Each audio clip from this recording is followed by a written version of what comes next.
We're going to go on to the Alivast Oracle. Da, da, da, da, da, da, da. We're ending with the Oracle, everybody. Pew, pew, pew, as always. Please, Panic, a.k.a. Distortion Devil. Would you mind reading this first one here? Four frozen by fell forces. Magical mishap makes mayhem. Alivast's Upper Arcana district was rocked by an implosion yesterday morning when an artifact used for heating malfunctioned. The recent cold weather has caused many homes and businesses to turn up the heat by whatever means possible. In the lower districts, this usually means throwing another log on the fire or more charcoal in the stove. But in the Upper Arcana district, where sorcery is supreme, most facilities would never stoop to such mundane means of heating. Ginger Song's Enchantment Exports is one such business that has employed magical methods of keeping the chill off. As it turns out, Ginger Songs has been using an artifact that came from an expedition into unexplored countries 3 years ago, and it apparently malfunctioned. We don't know how this happened. It functioned perfectly within the last 2 winters and showed no signs of deviation from the expected parameters, said Findle Darkbarrow, a partner of Tabitha Gingersong.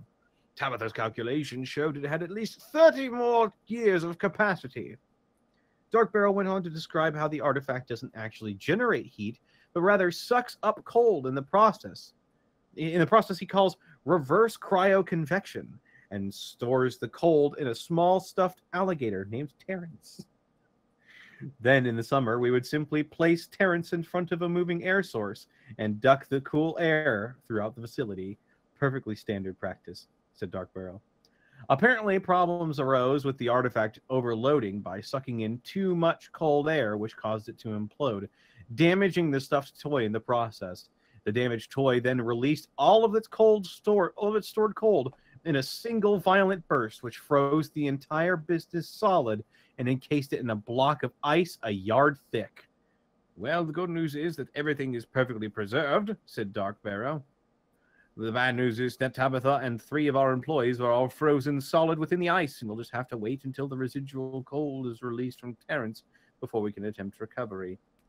Mr. Darkbarrow plans to simply shutter the business until the spring thaw, when the recovery process will be aided by the warming weather. He stated that while the 3 trapped employees will still be earning their salaries while they are on site, the cost of the thawing process will be deducted from their paychecks. In the meantime, he plans to sell off as much of the magically generated ice as possible to the McKinney Ice Company, which normally cuts ice into from local ponds to store and sell in warmer months. Awesome, dude. Will you fight? Finnegan Eastagoff. Many have seen ads around town recently, and probably the one below this ad, for an event called the Veteran Battle Games. The colorful posters have been popping up around various shops, stalls, carriages, and even saw one suck to the backside of a couple of steeds. The event has a prize winning of 1,500 GP to the winner, and the games are open to all comers. This has caught the eye of a lot of people in the city. My dear boy, Vetrian is the god of fighting, but I ask you, what is fighting, Sir Lumen Schumann, owner of manager, creator, promoter of Vetrian Battle Games? You ask any simpleton, and they will say fist to face or sword to bodies, but they are wrong. Fighting is conflict. Conflict is desires coming against one another. These people are cold. They are hungry. They are poor. In this church, I give them opportunity to fix all that. I only ask them to prove they are worthy of this gift. Sir Schumann gave me a small tour of his church, as he likes to call it. The facility is retrofitted warehouse, now set up with obstacles, padding, and a couple of fighters training. I have had this dream for a while, a place where we can sing on the Vetrian's name. However, the council deemed it too violent of an idea. Have everyday people fight with spears and swords, no matter how many waivers I promised to have the participants sign, they wouldn't approve it. Then, on my way home, I passed a couple of kids kicking a ball around. Out of nowhere, one straight kick, and I get hit right in the face. Being a half-orc, it didn't hurt that much. Plus all the padding. Then it hit me. After a few redesigns, some proper investments, my dear boy, the battle games are born. He points to the fact that the whole thing is now a non-lethal combat arena. Is that got him approval to start his event? He actually he pointed out that one of the events, the Pit of Despair, used to be an actual pit. The original plan was to have the participants fight it out with a trained combatant on thin pathways with spears. If the fighter makes it to the other side or knock the combatant into the pit, they get the win. However, if they fall in, which was going to be a 60-foot drop, they lose that round. Though now the 60-foot drop is now a 30-foot onto thick cushions, and the spears are replaced with heavily padded staffs. He pointed this out as we watched two combatants training in the pit of despair, a male lizard folk dubbed Scale and a female human dubbed Swift. The training session ended, Swift cracking Scale across the head with her staff, knocking him to the mat below.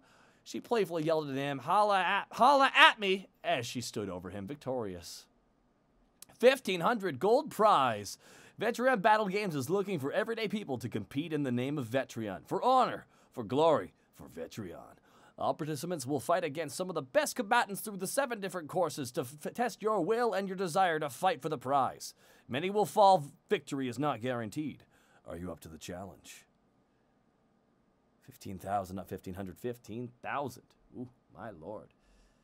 And Elixir Entrepreneur establishes exciting enterprise for everything enchanted. There's a lot of things you can check out here, guys, but we gotta do Letters of Livrosia. Oh my god, do you want to be the Lady of Livrosia, or do you want to be the people? I'll be the lady. Dear Lady of Livrosia, I've been married for several years now, and it was a matter of clan obligation and business rather than love. We get along and are friendly, but that's about it.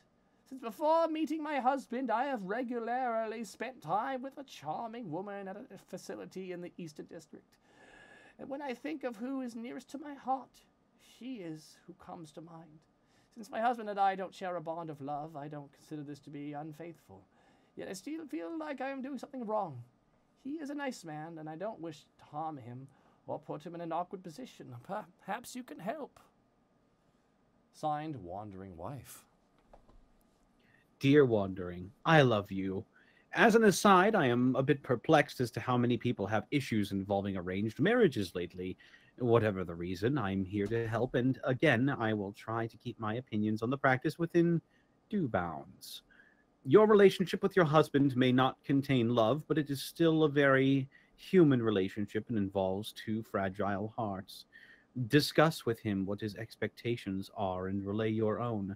If you disagree, you may wish to bring in an arbiter that can help negotiate a settlement within the bounds of the contract. I hate using those terms in relation to what should be a union of love. You may be able to form a private understanding with your husband that suits you both. Excuse me. Otherwise, follow your heart. Do not allow it to be chained by a law that says who you can and cannot love. Dear Lady Livrosia, there's a dryad that lives in the woods near my family's farm, and I think she's really cute. I would love to talk to her, but even if I wasn't so awkward around girls, she's really shy around people. I've seen her talk to one of the neighbor girls, though, so I know she doesn't hate humans entirely. I've never really felt this way about a girl before. She's like the only person I can think about, especially her boobs. She's so mature, not like the farm girls around here. What can I do to get her to notice me? Signed, _ little x big X Lord Dark Laser big X little X _ Dear Line XX, I love you. It's wonderful that you are discovering love, but I think you need to grow into it a bit more. It's okay, there's no rush. Older women may seem a lot more mature and attractive than the girls around you, but it sounds like you might not be thinking realistically. You can try to gain the attention of a centuries-old fey creature, or you will probably have better luck getting to know some of the girls from the neighboring farms better. Don't be afraid to talk to them. They may just be as afraid to talk to you. Maybe suggest going ice skating with friends. Sometimes you can do things as a group and everyone feels more comfortable. I keep telling people true love more often than not arises from true friendship, not chance. The more friends you make, the more love you find.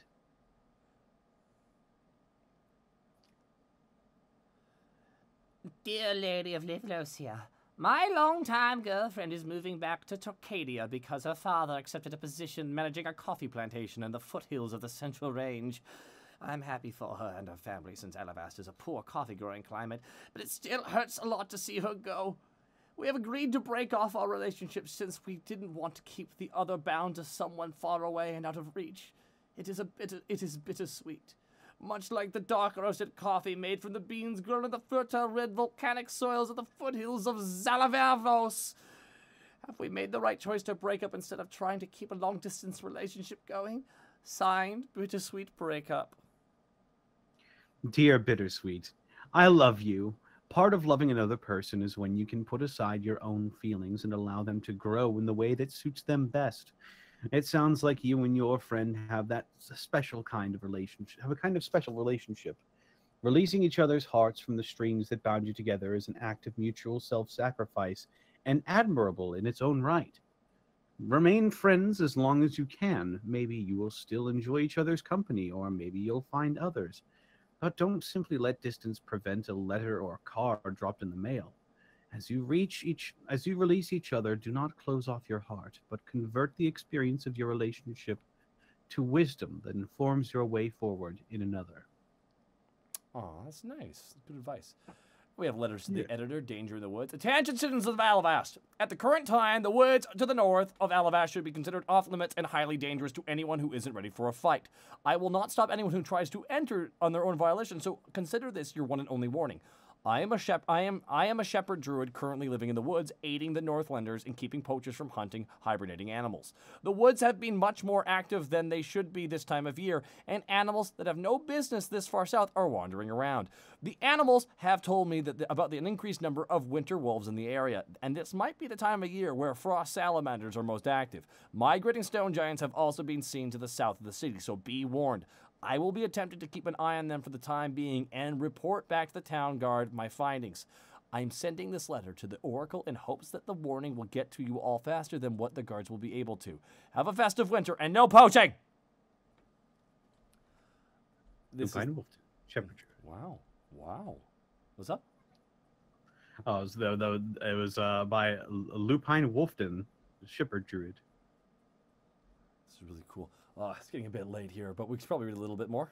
You good to do a little bit more, man? Yeah, we can read a little bit more. Yeah. Dude, seriously, the Alivast Oracle is always just amazing fucking project. It's cool, so cool to see all this art happen. Like, this is supremely...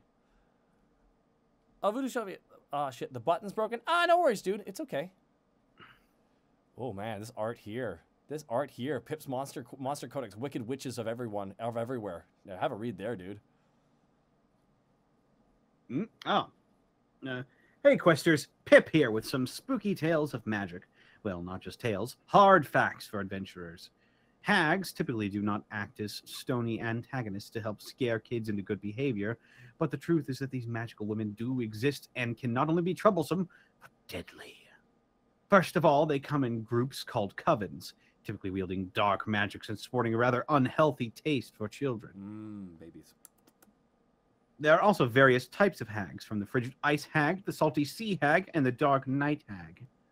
They do classify as fae, however, so bring along weapons used to combat the fae. Spellcasters beware, however, they have resistance to most spells.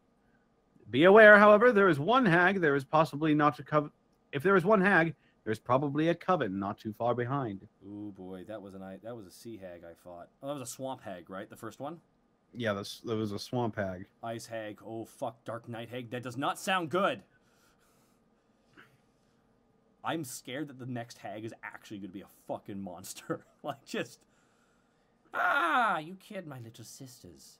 And now you'll fight me, orc. Or you will be bound to me as a servant forever. Oh, that sucks. Winter combat tips and tricks. Ice cutters needed. McKinley Cold Storage seeking workers to saw ice for long-term storage.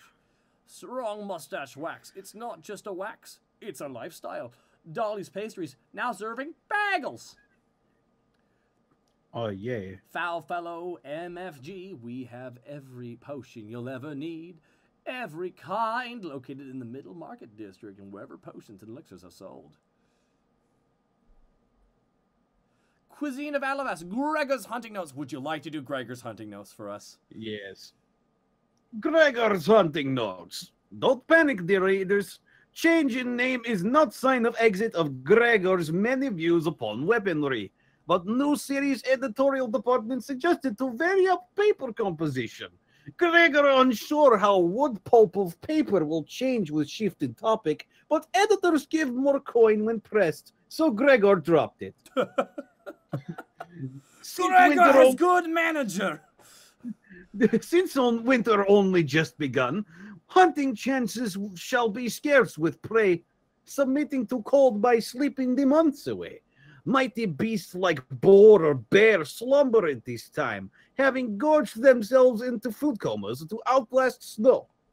It seems ironic that time when game would be big is when it becomes scarce, though sadly city druids prohibit hunting of such quarry at the moment. There are, however, nice legal critters to bag that do not hibernate during the winter that can provide much.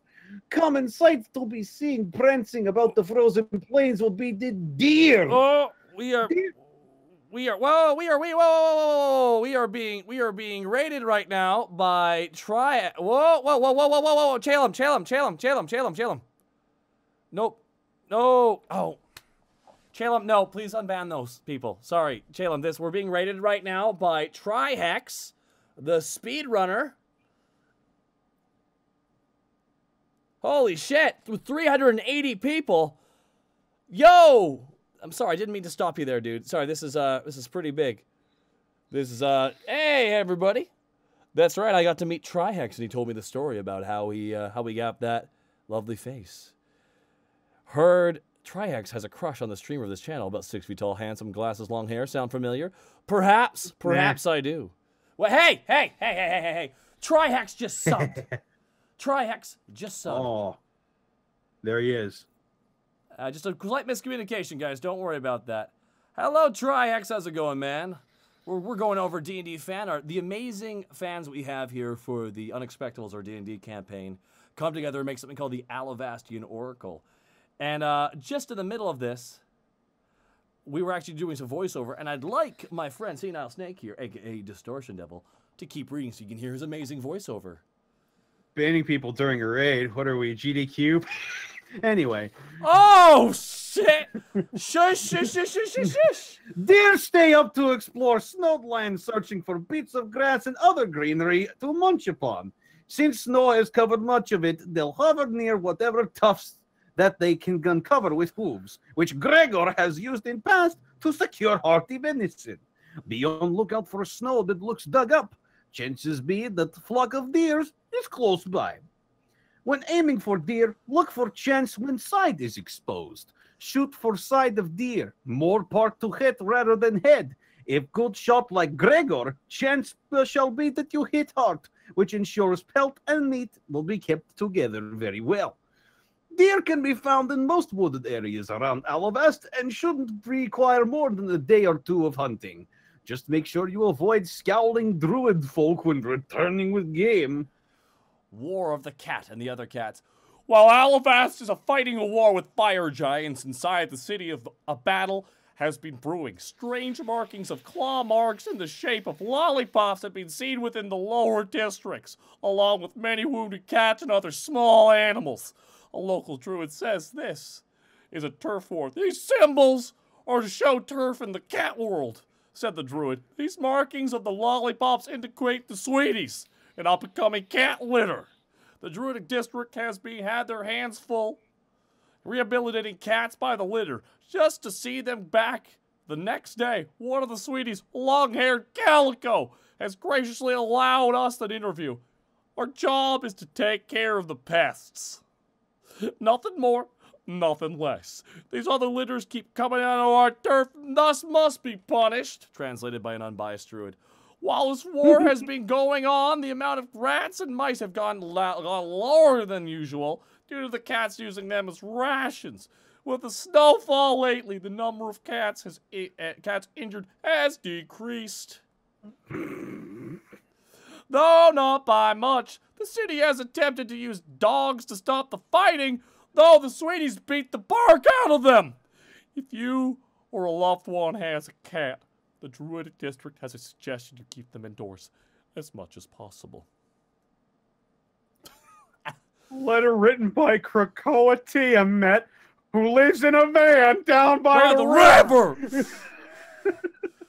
Doing my best Foley impression. You're gonna live in a small apartment that's worth $4,000 if it was in San Francisco. Intelligence check. We'll do read. You want to read one more for us, man? Do you want to read? Which one do you want to read? What else is left? Oh, we have an. Oh, there's an Orin ad apparently. Ah. Oh. Ooh, Orin. Boo. What? Orin clergy, man. Boo. They're right beside the War of the Cats and Other Cats. Oh, paid advertisement by the United Clergy of Orin. Judgment is coming to Alivast. Now is the time to repent. The morn will soon be upon us, the darkest day of the year, when Orin's light is most distant.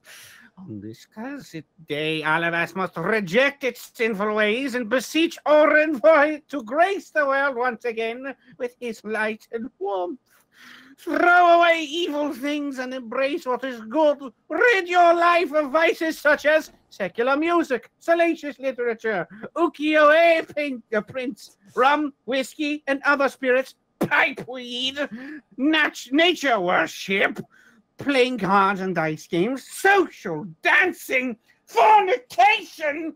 If Alivast pays proper respect for Orin by the time of morn and submits to the righteous guidance and the proper religious authorities, the city will be spared from fire and damnation.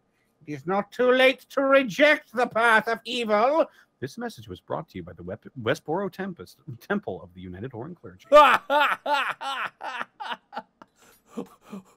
Someone said, "What's next? You gonna ban sweatpants?"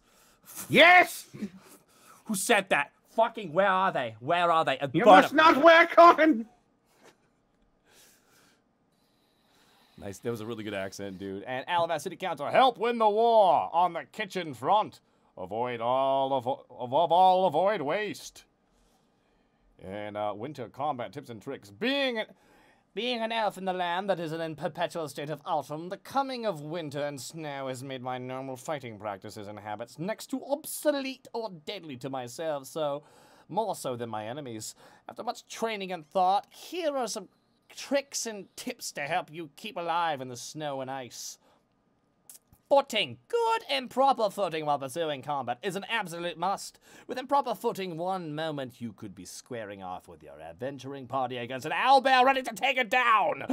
The next, however, could be you on the ground being eaten alive. I've seen it. It's not pretty. Not pretty. It's a very ugly thing to see. It's very ugly, you see. Proper foot grunting will grant you the ability to not only be light on your feet, but sturdy when your opponent decides to strike at you. This not only can help you stay solid, but in the heat of the moment, you could exploit your enemy's horrid footing for your own advantage. Weapon upkeep! Weapon and armor upkeep is immensely important with the snow and possible slips and falls into the ground and ice. This can test your weapons and armor to the fullest. Because if your sword breaks after a fall on the ice or your armor becomes less mobile, was it really worth the gold you spent? Make sure to sharpen your weapons after every fight and make sure there's no leftover ice or water on them afterwards. Make sure your armor is well taken care of and always check for wear and tear. Nothing is worse than going into a fight wearing full plate than having it fall off and turn into no plate before you even come into contact with the enemy. Next week we'll cover the long-range combat using your environment and more. Well, guys, this has been the Alivast Oracle. Winter suits. Oh, man, some amazing art here. And, guys, as always, we have fur-bearing animals. We have intelligence check. Get some crossword puzzle. And, of course, this is just fun. I love this stuff. This is really great, man. Alrighty, guys, but the credits for the Alivast Oracle. Fozzie Wolf as Ledger Writer. At Improved Furball as Lupin Wolfden. And Fizz Sparkwhisker, a writer. Saiji Evie as Pip the Kobold, writer. Alcoholic as Gregor, writer. Froggy's mom as the Lady of Liverosia. And Ludwig Hoodpile, writer, artist, and puzzle maker. Jim the Rabbit Cow as Finnegan Eastgoff, writer and artist and layout artist. Pwisuit47. Puzzle Maker, ad artist, and layout artist. Oh, thank you, Princess Plum. Night Hunter 66 as Srilinian. Thoril, writer, and Voodoo Soviet as Twitch Von Voodoo as editor artist. Baby Clown, Clown Baby, Baby Clown, and Paper Formatter. And here they are, guys. Guys, this has been... Any cool secret messages for that week? Well, guys, you'll have to download it and find out yourself. Yeah. I'm going to make you guys do it this time.